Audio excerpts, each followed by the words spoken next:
এই দেখেন একদম অরিজিনাল দেশি, দেখেন একদম অরিজিনাল দেশি। দেখেন এখানে একটা ধরছে,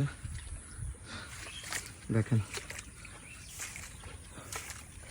ভেন্ডি, দেখেন কোনো ফরমালিন নেই, কোনো ফরমালিন ছাড়া একদম টাটকা ভেন্ডি। দেখেন দেখেন একদম অরিজিনাল, একদম অরিজিনাল ভেন্ডি। দেখেন একদম, এই দেখেন এখানে থানকুনি আছে, থানকুনি। দেখেন ভেন্ডি গাছ চারিদিকে রোপণ করছি এই সাইজের। দেখেন এগুলো সব ভেন্ডি গাছ, আজকে পরিচর্যা করতেছি আর কি। দেখেন আজকে পরিচর্যা চলতেছে, অনেক লম্বা।